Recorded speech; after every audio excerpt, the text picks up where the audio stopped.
Magic World by Edith Nesbit. To have cut your hair is not painful, nor does it hurt to have your whiskers trimmed. But round wooden shoes, shaped like gold, are not comfortable to wear, however much it may amuse the onlooker to see you try to walk in them. If you have a nice fur coat, like a company's promoter, it is most annoying to be made to swim in it. And if you had a tail, surely it would be solely your own affair. That anyone should tie a tin can to it would strike you as an unwarrantable impertinence, to say the least. Yet it is difficult for an outsider to see these things from the point of view of both the persons concerned. To Maurice, scissors in hand, alive and earnest to snip, it seemed the most natural thing in the world to shorten the stiff whiskers of Lord Hugh Cecil by a generous hand. He did not understand how useful those whiskers were to Lord Hugh, both in sport and in the more serious business of getting a living. Also, it amused Maurice to throw Lord Hugh into pond, though Lord Hugh only once permitted this liberty. To put walnuts on Lord Hugh's feet, and then to watch him walk on ice was, in Maurice's opinion, as good as a play. Lord Hugh was a very favorite pet, but Maurice was discreet, and Lord Hugh, except under violent suffering, was at that time, anyhow, dumb. But the empty sardine tin attached to Lord Hugh's tail and hind legs, this had a voice, and a rattling against stairs banister on the legs of stricken furniture. It cried aloud for vengeance. Lord Hugh, suffering violently, added his voice, and this time the family heard. There was a chase, a chorus of "Poor pussy!" and then "Pussy then!" And the tail and the tin and Lord Hugh were caught under Jane's bed, the tail and the tin bequeathed in their rescue. Lord Hugh did not. He fought, scratched, and bit. Jane carried the scars of that rescue for many a long week.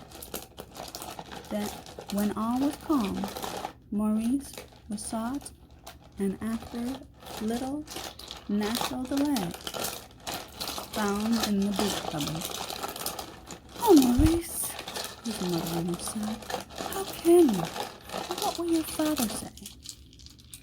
Maurice thought he knew what his father would do. "Don't you know," the mother went on, "how wrong it is to be cruel?" "I didn't mean to be cruel," Maurice said. And what is more, he spoke the truth. All the unwelcome attention he had showered on Lord Hugh had not been exactly intended to hurt that stout veteran. Only it was interesting to see what a cat would do if you threw it in the water, or cut its whiskers, or tied things to its hair. "Oh, but you must have meant to be cruel," the mother said, "and you will have to be punished." "I wish I hadn't," said Maurice, from the heart. "So do I," said his mother with a sigh. "But it isn't the first time. You know you tied Lord Hugh up in a bag with the hedgehog only last Tuesday week. You'd better go to your room and think it over. I shall have to tell your father directly he comes home." Maurice went to his room and thought it over. And the more he thought, the more he hated Lord Hugh. Why couldn't the beastly cat have held his tongue and sat still? That, at the time, would have been a disappointment. But now Maurice wished it had happened. He sat on the edge of his bed and savagely kicked the edge of the green Kidderminster carpet and hated the cat. He hadn't meant to be cruel. He was sure he hadn't. He wouldn't have pinched the cat's feet or squeezed its tail in the door. or pulled his whiskers, or poured hot water on it. He felt himself ill-used, and knew that he would feel still more so after the inevitable interview with his father. But that interview did not take the immediately painful form expected by Maurice. His father did not say, "Now I will show you what it feels like to be hurt." Maurice had braced himself for that, and was looking beyond it to the calmness of forgiveness which should follow the storm in which he should so unwillingly take part. Now, his father was already calm and reasonable, with a dreadful calm, a terrifying reason. "Look here, my boy," he said. "This cruelty to dumb animals must be checked, severely checked." "I don't mean to be cruel," said Maurice. "Evil," said Mr. Bannister, for such was Maurice's surname, "is wrought by want of the thought as well as want of the heart. What about your putting the hen in the oven?" "You know," said Maurice, pale but determined, "you know I only wanted to help her get her eggs hatched quickly. It says, fowls for food and fancy, that heat hatches eggs." "But she hadn't any eggs," said Mr. Bannister. "But she soon would have," urged Maurice. "I thought a stitch in time." "That," said his father, "is the sort of thing that you must learn not to think." "I'll try," said Maurice, miserably hoping for the best. "I intend that you shall," said Mr. Bannister. "This afternoon you go to Dr. Strongenharm's for the remaining week of term. If I find any more cruelty taking place during the holidays, you will go there permanently. You can go and get ready." "Oh, Father, please not," was all Maurice found to say. "I'm sorry, my boy," said his father, but much more kindly. "It's all for your own good, and it's painful to me as it is to you. Remember that. The cab will be here at 4. Go and get your things together, and Jane shall pack for you." So the box was packed. Mabel, Maurice's kitty sister, cried over everything as it was put in. It was a very wet day. "If it had been any school but Old Strong's," she sobbed. She and her brother knew that school well. Its windows dulled with wire blinds, its big alarm bell, the high walls of ground bristling with spikes, the iron gates always locked, through which the gloomy boys imprisoned scowled on a free world. Dr. Strongenharm's was a school for backward and difficult boys. Need I say more? Well, there was no help for it. The box was packed. The cab was at the door. The farewells had been said. Maurice's determined that he wouldn't cry, and he didn't, which gave him one touch of pride and joy that such a scene could yield. Then at the last moment, just as father had one leg in the cab, the taxis called. Father went to the back of the house to write a check. Mother and Mabel had retired in tears. Maurice used the reprieve to go back after his postage stamp album. Already he was planning how to impress the other boys at the Old Strongs, and his was really a fair collection. He ran up into the schoolroom expecting to find it empty. But someone was there, Lord Hugh, in the very middle of the ink-stained tablecloth. "You brute," said Maurice. "You know jolly well that I'm going away, or you wouldn't be here." And indeed, the room had never, somehow, been a favorite of Lord Hugh's. "Meow," said Lord Hugh. You, said Maurice, with scorn. That's what you always say. All that fuss about jolly little sardine tin. Anyone would have thought you'd be the only too glad to have it play with. I wonder how you'd like being a boy. Lickings and lessons and impacts, and sent back from breakfast to wash your ears. You wash yours anyway. I wonder what they'd say to me if I washed my ears in the drawing room park row. Meow, said Lord Hugh, and washed an ear as though he were showing off. Mew, said Maurice once again. That's all you can say. Oh, no, it isn't, said Lord Hugh, and stopped washing his ear. I say, said Maurice in awestruck tones, if you think cats have such a jolly time, said Lord Hugh, why not be a cat? I would if I could, said Maurice, and fight you. Thank you, said Lord Hugh, but I can't, said Maurice. Oh, yes, you can, said Lord Hugh. You've only got to say the word. What word? Lord Hugh told him the word. But I will not tell you, for fear you should say it by accident, and then be sorry. And if I say it, I shall turn into a cat?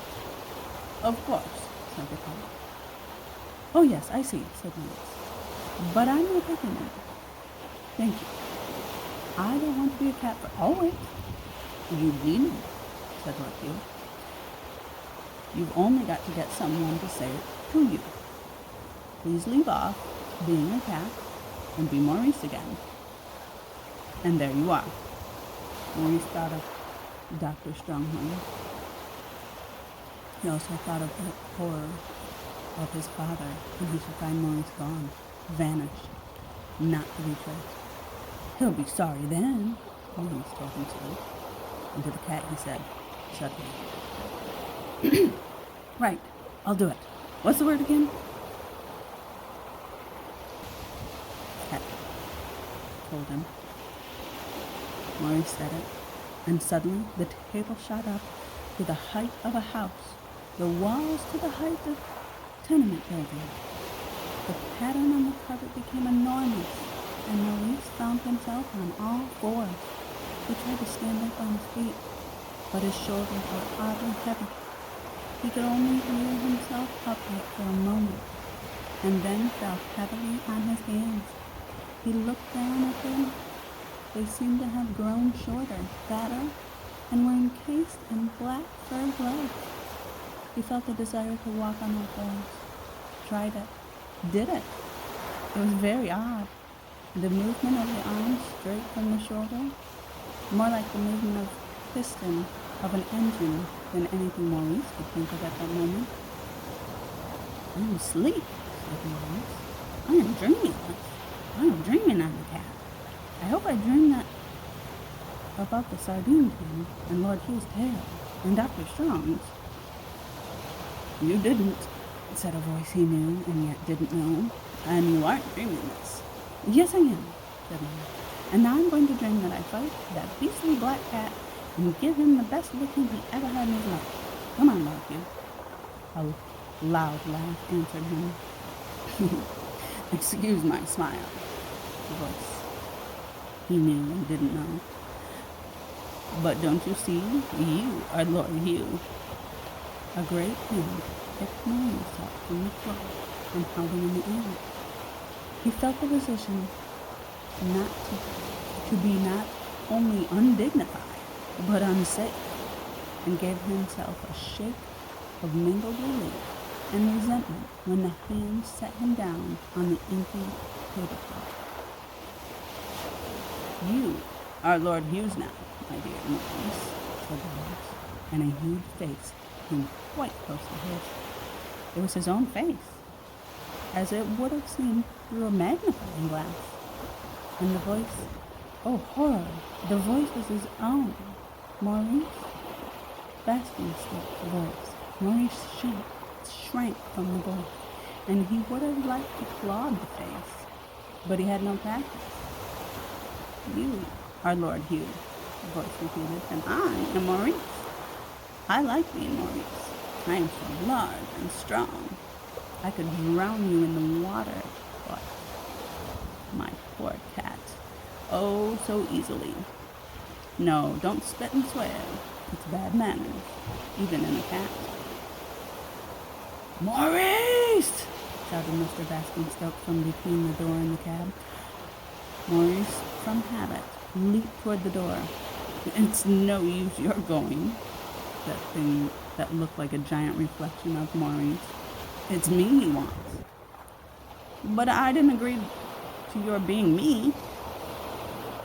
That's poetry. Even if it isn't grammar, said the thing that looked like Maurice. Why, my good cat, don't you see that if you are I must be you. Otherwise, we shall interfere with time and space, upset the balance of power, and as likely as not destroy the solar system.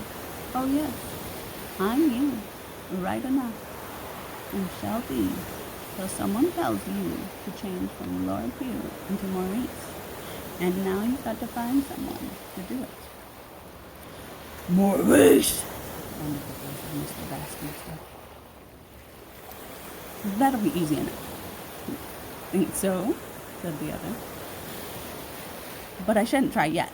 I want to have some fun first. I shall catch heaps of mice. Think so? You forget that your whiskers are cut off. Maurice cut them. Without whiskers, how can you judge the width of the places you go through?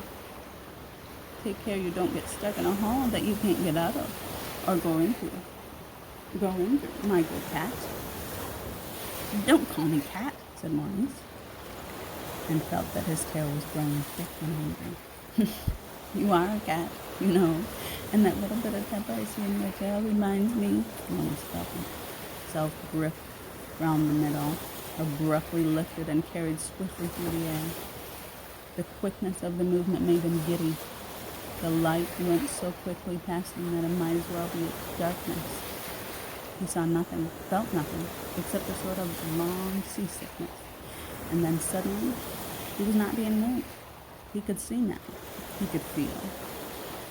He was being held tight in a sort of vice, a vice covered with checkered cloth.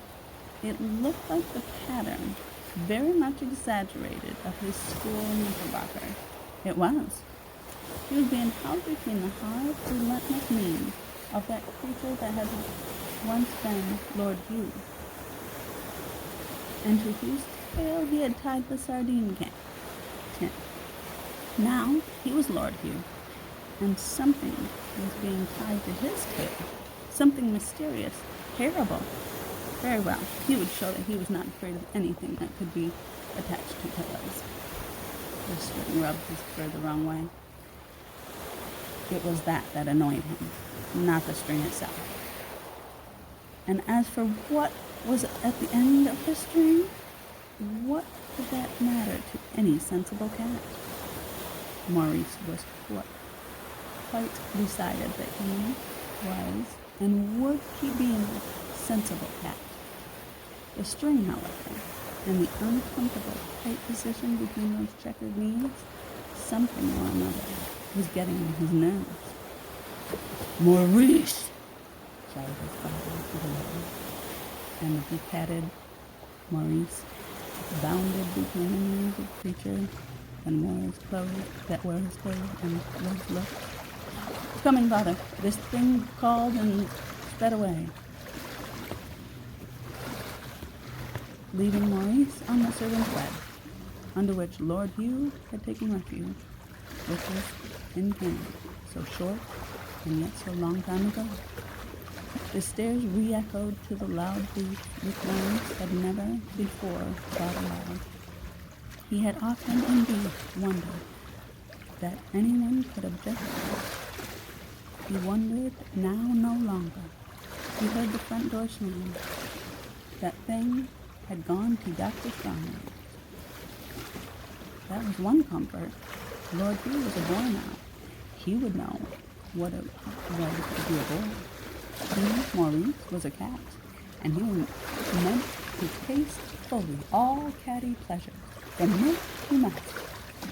Meanwhile, he was without mice or milk, and unaccustomed as he was to a tail, he could not but feel that all was not right with his own.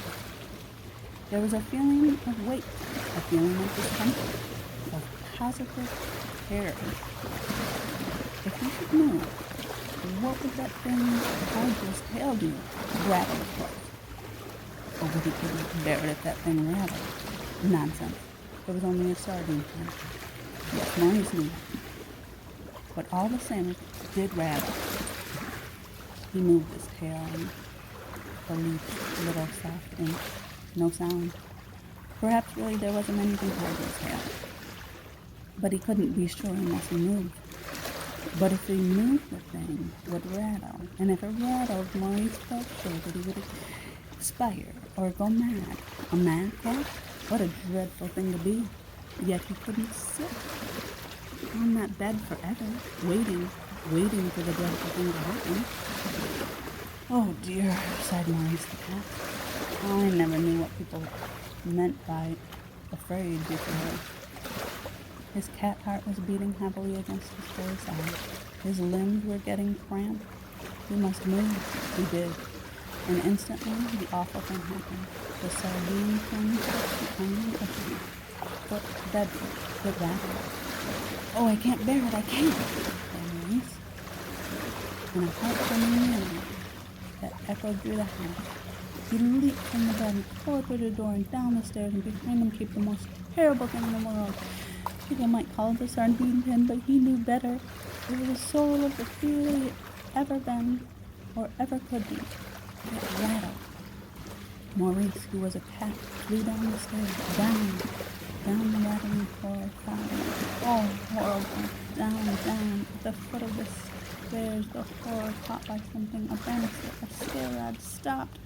The string on Maurice's tail tightened. His tail was jerked. He was stopped, but the noise had stopped too. Maurice lay only just alive at the foot of the stairs. It was Mabel who untied him and soothed his terrors with strokings and tender love. Maurice was surprised to find what a nice little girl his sister really was. I'll never tease you again, he tried to say softly. But that was not what he said.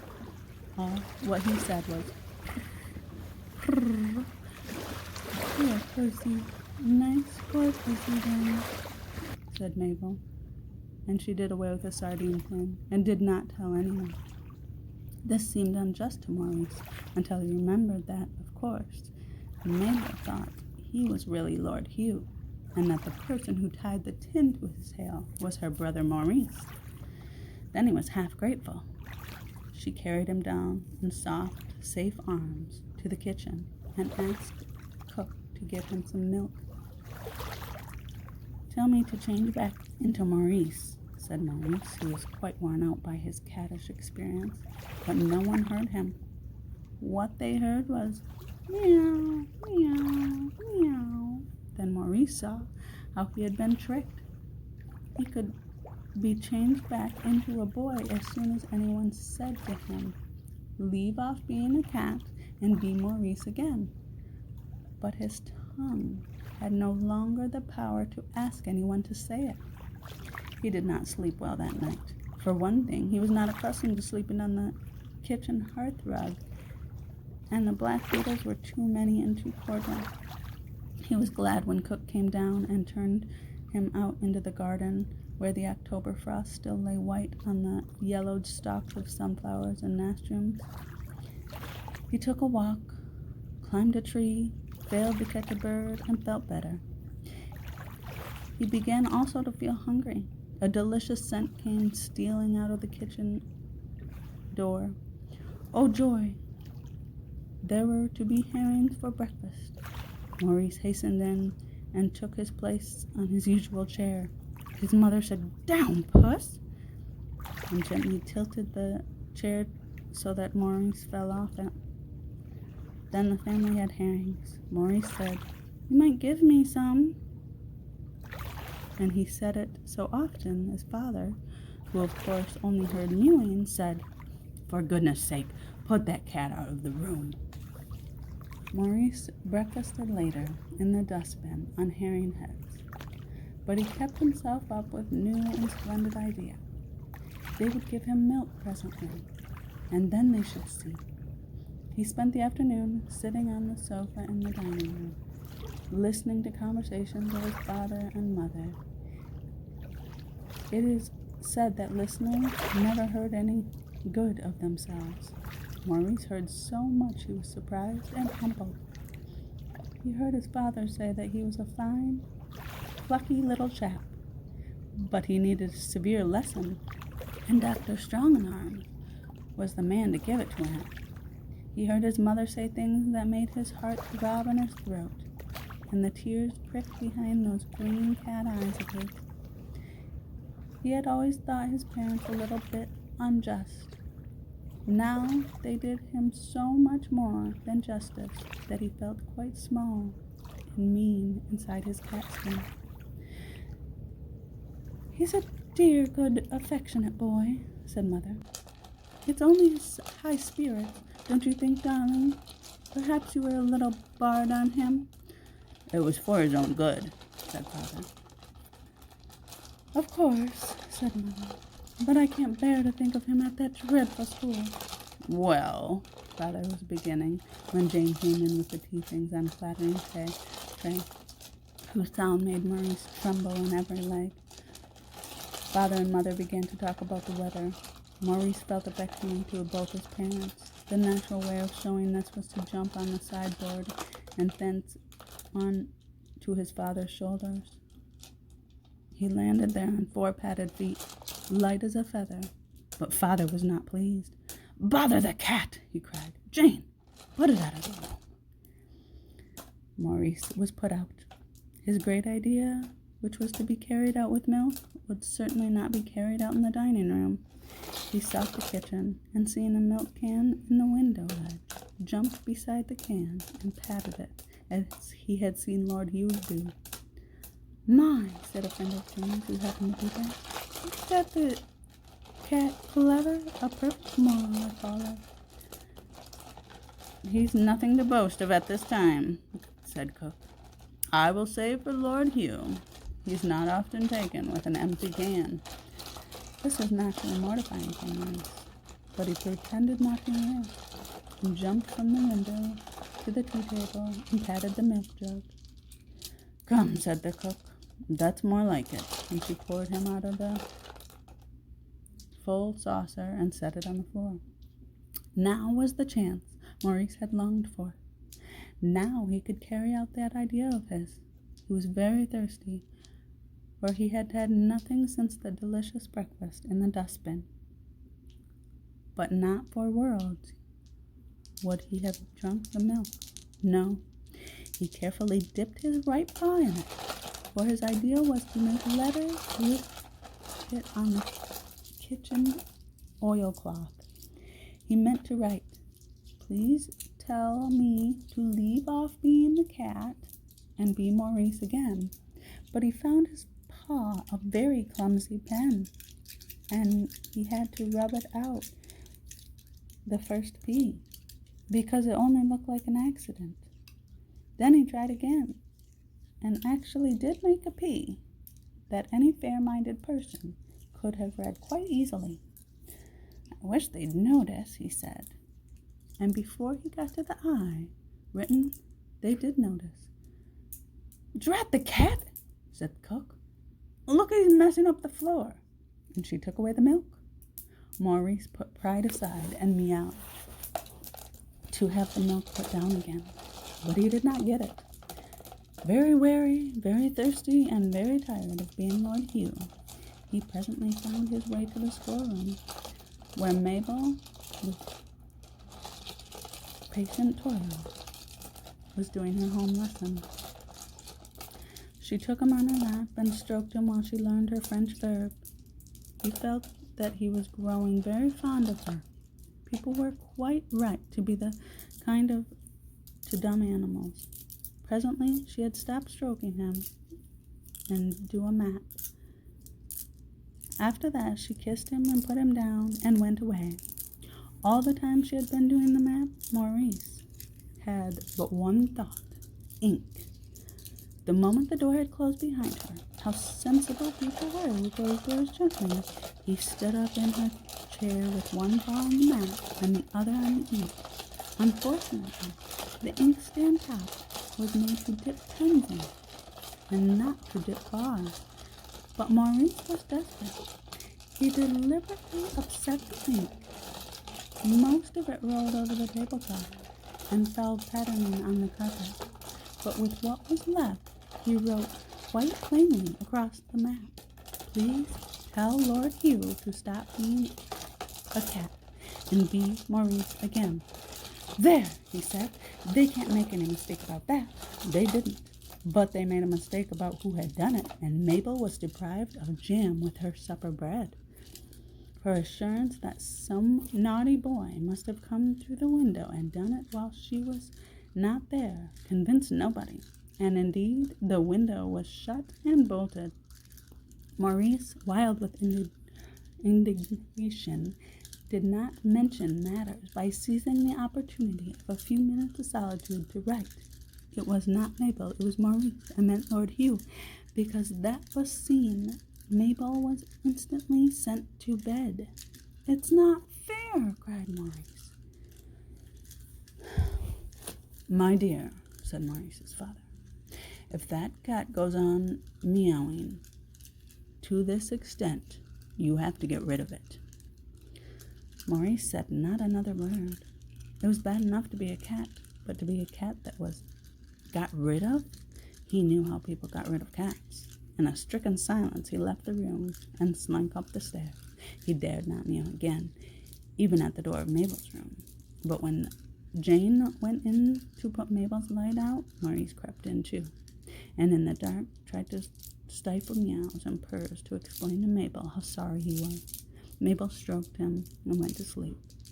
His last waking thought, amazed at the blindness that had once made him call her a silly little kid.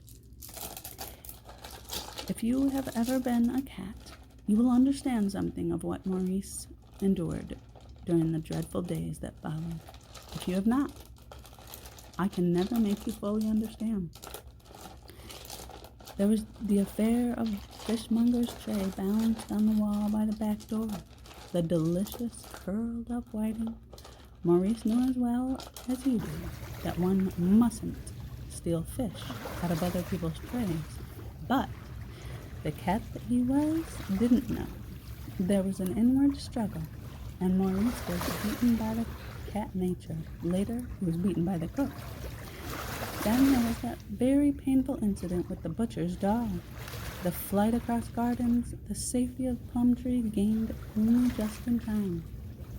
And worst of all, despair took hold of him, for he saw that nothing he could do would make any one of those simple words that would release him. He had hoped that Mabel might be the last made to understand, but the ink had failed him. She did not understand his subdued needs. And when he got the cardboard letter and made the same sentence with them, Mabel only thought that it was a naughty boy who came in through locked windows. Somehow he could not spell before anyone. His nerves were not what they had been. His brain now gave him new ideas, no new ideas. He felt that he was really growing like a cat in his mind. His interest in his meals grew beyond even what it had been when they were schoolboy meals. He hunted mice with growing enthusiasm, though the loss of his whiskers to measure narrow places with made difficult hunting. He grew expert in bird stalking, and often got quite near to a bird before it flew away, laughing at him. But all in time, in his heart, he was very, very miserable. And so the week went by. Maurice and his cat shape dreaded more and more the time when Lord Hugh and the boy came back from Dr. Strongenheim. He knew better. exactly the kind of things boys do to cats, and he trembled to the end of his handsome half-Persian tail. And then the boy came home from Dr. Strongenheim's, and at the first sound of his boots in the hall, Maurice and the cat's body fled with a silent haste to hide in the boot cupboard. Here, 10 minutes later, the boy had come back from Dr. Strongenheim's found him. Maurice fluffed up his tail, unsheathed his claws. Whatever this boy was going to do to him, Maurice meant to resist, and his resistance should hurt the boy as much as possible. "I am so sorry to say," Maurice swore softly among the boots, but cat swearing is not very long. "Come out, you old duffer," said Lord Hugh in the boy-shaped of Maurice. "I'm not going to hurt you." "I'll see to that," said Maurice, backing in the corner in all teeth and claws. "Oh, I've had such a time," said Lord Hugh. "It's no use, you know, old chap. I can see where you are by your green eyes. My word, they do shine. I've been caned and shut in the dark room and given thousands of lines to write out. I've been beaten too. If you come to that, you'd, Maurice. Besides the butcher's dog." It was an intense relief to speak to someone who could understand his muse. "Well, I suppose it's packed for the future," said Hugh. "If you won't come out, you won't. Please leave off being a cat and be Maurice again." And instantly, Maurice, amid a heap of galoshes and old tennis bats, felt with a swelling heart that he was no longer a cat. No more of those undignified forelegs, those tiresome pointy ears, so difficult to wash, that fur coat, that contemptible tail, and that terrible inability to express one's feelings in 2 words, mew and purr. He scrambled out of the cupboard, and the boots and galoshes fell off and like spray off of paper. He stood upright in those very checkered knickerbockers that were so terrible when their knees held one vice leg, while things were tied in one's hair. He was face to face with another boy, exactly like him. "You haven't changed, then, but there can't be 2 Maurices." "There shan't be. Not if I know it," said the other boy. "A boy's life, a dog's life. Quick, before anyone comes." "Quick what?" asked Maurice. "Why, tell me to leave off being a boy and to be Lord Hugh Cecil again." Maurice told him at once, and at once the boy was gone, and there was Lord Hughes in his own shoe, purring politely, yet with a watchful eye on Maurice's movements. "Oh, you needn't be afraid, old chap. It's packed right enough." Maurice murmured in the ear of Lord Hugh, and Lord Hugh, arching his back under Maurice's stroking hand, replied with a purr meow that spoke volumes. "Oh, Maurice, there you are. Isn't it nice to be nice to Lord Hugh when it was because of him you—" "He's a good old chap," said Maurice carelessly. "And you're not half bad as old girls, see?" Mabel almost wept for joy at this magnificent compliment, and Lord Hugh himself took on a more happy and confident air. "Please dismay any fears which you may entertain that after this Maurice became a model boy. He didn't, but he was much nicer than before. The conversation which he overheard when he was a cat makes him more patient with his father and mother. And he is almost always nice to Mabel, for he cannot forget all that she was to him when he wore the shape of Lord Hugh. His father attributes all the improvement in his son's character to that week at Dr. Strongenarm's, which, as you know, Maurice never had.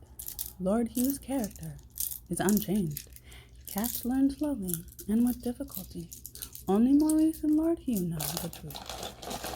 Maurice has never told it to anyone except me. And Lord Hugh is a very reserved cat. He never at any time has a free flow of meaning which distinguish and endanger the cathood of Maurice.